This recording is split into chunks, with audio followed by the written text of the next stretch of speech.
बिस्मिल्लाहिर्रहमानिर्रहीम। अस्सलाम वालेकुम। आज हम पढ़ेंगे रिंग थ्योरी। रिंग थ्योरी में सबसे पहले आपके पास रिंग की डेफिनेशन है। वो क्या है कि अगर आपके पास एक सेट जो है वो रिंग कब कहलाएगा, अगर उसमें तीन एक्सियम्स होल्ड करें। वो क्या है, जो आर सेट आपने लिया है वो आपके पास अंडर एडिशन अबिलियन ग्रुप हो, अंडर मल्टीप्लिकेशन सेमी ग्रुप हो, उसमें डिस्ट्रीब्यूटिव ला होल्ड करें। डिस्ट्रीब्यूटिव ला नीचे मैंने मेंशन किए हैं कि a into b plus c is equal to a b plus a c, ये लेफ्ट डिस्ट्रीब्यूटिव ला होता है, और a plus b into c is equal to a c plus b c आपके पास राइट डिस्ट्रीब्यूटिव ला होता है। ठीक है, इसके बाद आपने कुछ चीज़ें रिकॉल की हैं, मैंने लिखी हैं ताकि आपको आइडिया हो जाए कि हम आपके पास अबेलियन ग्रुप क्या होता है, सेमी ग्रुप क्या होता है, क्योंकि ये ग्रुप थ्योरी के कोर्स से हैं ये चीज़ें। तो आपके पास है जी, अबिलियन ग्रुप के लिए आपके पास एक सेट ग्रुप कब बनता है। ग्रुप तब बनता है जब उसमें चार कंडीशन सेटिस्फाई करें। वो होती है जी closure law, associative law, identity and inverse. अगर वो कमोटेटिव ला भी अगर उसमें होल्ड कर जाए तो वो आपके पास अबिलियन ग्रुप बन जाता है। इस तरीके से आपके पास जो सेमी ग्रुप है वो आपके पास दो उसमें कंडीशन सेटिस्फाई हो तो वो सेमी ग्रुप बन जाता है। क्लेयर और एसोसिएटिव अगर एक सेट में क्लेयर ला होल्ड करता है और एसोसिएटिव ला होल्ड करता है तो बाकी यानी कि इनवर्स, आइडेंटिटी, ये चीज़ें हमें अगर नहीं भी एग्जिस्ट करती तो हम कह देंगे वो आपके पास सेमी ग्रुप है। इसके बाद है मोनोइड ग्रुप क्या होता है। अगर उसमें तीन conditions clear, associative and identity वाली कंडीशन सेटिस्फाई हो तो आपके पास वो सेट जो होता है वो आप मोनोइड कहते हैं उसको। ठीक है, अब इसके बाद है जी आपके पास आगे इसकी कुछ एग्जांपल्स हैं। अब इसकी एग्जांपल में आपके पास क्या क्या है जी वो देखते हैं। अब इसकी एग्जांपल है जी, आपके पास सबसे पहले सेट ऑफ इंटीजर्स हैं, इवन नंबर्स हैं, रेशनल्स हैं, रियल नंबर्स हैं, कम्प्लेक्स नंबर्स हैं, एंड देन आपके पास है जी मॉड्यूलो क्लासेस हैं इंटीजर्स की। अब examples of a note a ring. अब एग्जांपल्स ऑफ रिंग को ज़्यादा मैंने एक्सप्लेन नहीं किया, ये आप खुद देख सकते हैं। फॉर एग्जांपल इंटीजर्स हैं, इंटीजर्स में आपके पास इंटीजर्स आपके पास अंडर एडिशन ग्रुप होता है, अबिलियन ग्रुप होता है क्योंकि आपके पास उसमें कम्यूटेटिव ला भी होल्ड करता है, और अंडर मल्टीप्लिकेशन सेमी ग्रुप होता है क्योंकि इसमें आपके पास क्या होता है, एसोसिएटिव ला और क्लियर ला होल्ड करता है, और इसमें डिस्ट्रीब्यूटिव ला भी होते हैं। तो इस तरीके से बाकी सारी जो एग्जांपल्स हैं उनको देख सकते हैं।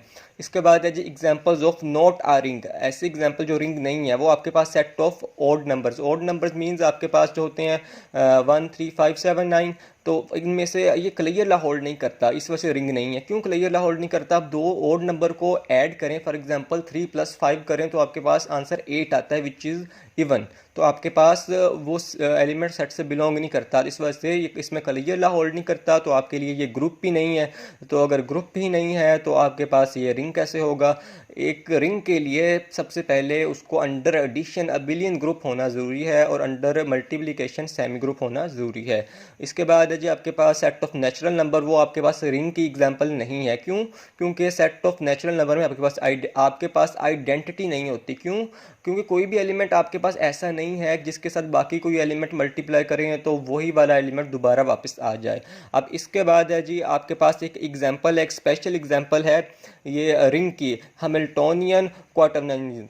अब इसमें आपके पास क्या करते हैं, इसमें आपके पास हैमिल्टोनियन क्वाटर्नियंस में आपके पास इस टाइप के एलिमेंट होते हैं, ए प्लस बी, ए प्लस सी, जे प्लस डी के। अब हैमिल्टोनियन क्वाटर्नियंस में आपके पास ये रूल होता है, आपके पास ये गिवन होता है, square j square k square -1 के इक्वल होता है। इससे फेमिलियर है, i into j is equal to k, j into k is equal to i, and k i is equal to j. और अगर इन्वर्स चले तो साथ माइनस का साइन आ जाता होता है। इस तरीके से इसमें आइडेंटिटी होती है 1 is equal to 1 plus 0 i plus 0 j plus 0 k, और ये आपके पास इसका इन्वर्स के लिए आप इसकी ये ए इसका इन्वर्स होता है। यानी कि इसमें सब कंडीशन जो हैं आपके होती हैं सेटिस्फाई, जो कि एक रिंग के लिए होनी चाहिए। तो ये आपके पास हैमिल्टोनियन क्वाटर्नियन जो है आपके पास एक रिंग होती है। तो ये आपकी इसकी एग्जांपल है। ठीक है, अब इसके बाद जैसे हम टाइप्स ऑफ रिंग्स हैं, फॉर एग्जांपल आपके पास है रिंग ऑफ पॉलिनोमियल्स। अब इसकी डेफिनेशन है जी, let R be a ring then the set of polynomials. ये पोलिनोमियल्स की फॉर्म आपको पता है जिसमें n greater than equal to 0, यानी कि n आपके पास पॉजिटिव होता है।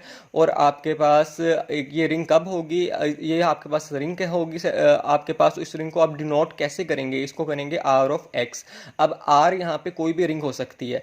r मीन्स आप एलिमेंट कहाँ से ले रहे हैं। आर आप रियल नंबर से ले सकते हैं, आप इंटीजर ले सकते हैं, आप क्यों लिख सकते हैं। फॉर एग्जांपल अगर मैं लिखूं जी देन स्क्वायर ब्रैकेट और एक्स, तो मेरे पास ये पॉलिनोमियल की रिंग होगी जिसमें वो जो आपके पास नंबर हैं वो आपके पास इंटीजर्स होंगे। इस तरीके से रेशनल और रियल नंबर भी आप इसमें लिख सकते हैं आर की जगह, तो इसको ऐसे डिनोट करते हैं। अब इसमें एडिशन कंपोनेंट वाइज होती है। कंपोनेंट वाइज आप समझते हैं कि आपके पास जो आप x की पावर 5 है उसको x की पावर 5 में ही ऐड करते हैं उसके कोफिशेंट्स को, और जो आपके पास इस तरीके से x पावर 3 है उसको x पावर 3 वाले कोफिशेंट में ही ऐड करेंगे, और मल्टीप्लिकेशन होती है डिस्ट्रीब्यूटिव लॉ को यूज़ करते हुए। इस तरीके से जी आपके पास रिंग ऑफ मैट्रिसेस है। मैट्रिसेस आप समझते हैं, और आपके पास है जी रिंग ऑफ मैट्रिसेस के आपके पास let R be any ring then M n of R set of all n cross n matrices entries from R is a ring. ठीक है। अब आपके पास ये मैट्रिक्स सेट ऑफ मैट्रिसेस जो हैं इसमें आपके पास ये आ गई हैं। आपके पास बता दिया गया है कि आपके पास रिंग ऑफ पोलिनोमियल्स भी होती है, रिंग ऑफ मैट्रिसेस भी होती है, और इस तरीके से ये आपके पास ये चीज़ें होती हैं। अब आपके माइंड में शायद ये क्वेश्चन आए कि जो मैट्रिसेस है उसमें जो मल्टीप्लिकेशन वो कम्यूटेटिव नहीं होती। फॉर एग्जांपल दो मैट्रिक्स अगर ए और बी हैं, A B is not equal to B ये होता है, लेकिन आप ये बात याद रखें हमारा इसमें कंसर्न इससे नहीं है। क्यों?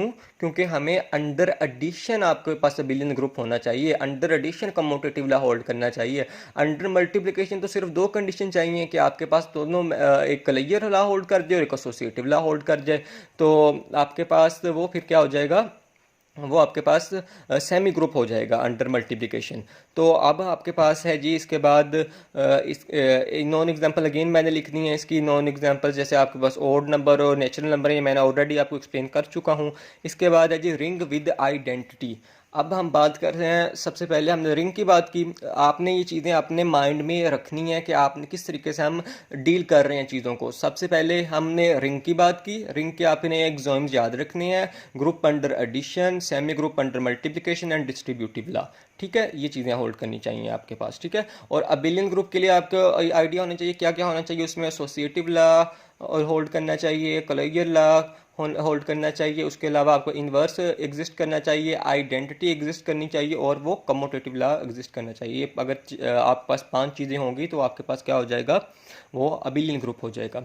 अब है जी ring with identity. A ring is said to be a ring with identity if there exist one belong to ring R such that 1 into a is equal to a into 1 is equal to a. यानी कि अगर आपके पास ring में एक element 1 ऐसा मौजूद हो कि किसी भी रिंग में से कोई भी एलिमेंट उठा लो, उसको इस एलिमेंट के साथ मल्टीप्लाई करो, जैसे यहाँ पे हमने 1 लिया है, तो आपके पास वो एलिमेंट दोबारा वापस आ जाए। जैसे ए हमारे पास वापस आ रहा है, तो आपके पास ये क्या है, ये आपके पास रिंग विद आइडेंटिटी की एग्जाम्पल है। ठीक है, अब इसके बाद ये इसकी नॉन एग्जाम्पल मैंने लिखी है। अब नॉन एग्जाम्पल क्या है, अब नॉन एग्जाम्पल है जी इसमें सेट ऑफ इवन इंटीजर्स है। इवन इंटीजर जो है ना आपके पास कहाँ से शुरू होते हैं, 2 से। 2, 4, 6, 8, 10। अब इसमें आइडेंटिटी मुझे मिल ही नहीं सकती, 1 तो इसमें होगा ही नहीं क्योंकि इवन में 1 आता ही नहीं है। लेकिन जो आपके पास ओड इंटीजर्स हैं वो आपके पास इसमें आएंगे इसके एग्जांपल्स में, क्योंकि ओड इंटीजर्स में आपके पास वो 1 होता है। लेकिन आपके पास ओड इंटीजर में 1 होता है, लेकिन हम पीछे पढ़ के आए हैं यहाँ पे कि जो ओड इंटीजर होते हैं वो आपके पास वो तो रिंग ही नहीं बनाते। तो इस वजह से इस बात में कंफ्यूज नहीं हो जाना कि अगर यहाँ पे इवन आपको लगे कि यहाँ पे आपने देख लिया कि इवन इंटीजर जो है वो रिंग विद आइडेंटिटी में नहीं आता क्योंकि उसमें आइडेंटिटी नहीं होती, तो आपके माइंड में झट से आ जाएगा कि आपके पास तो जो ओड नंबर है उनमें आइडेंटिटी आती है और आप लिख दो कि जिसमें ओड नंबर शामिल है। ऐसे नहीं करना, आपने सारी बेसिक चीज़ें देखनी है स्टार्ट से लेके। अगर कोई भी चीज़ आपने रिंग विद आइडेंटिटी है ना, आइडेंटिटी वाली कंडीशन बाद में है, पहले कंडीशन रिंग की है। और ओड नंबर तो आपके पास रिंग ही नहीं है, ओड नंबर आपके पास रिंग ही नहीं क्योंकि उसमें क्लियर नहीं होल्ड करता। तो इस तरीके से ये आपके पास इसकी नॉन एग्जांपल्स हैं। अब इसके बाद हम आगे चलते हैं। इसके बाद क्या है आगे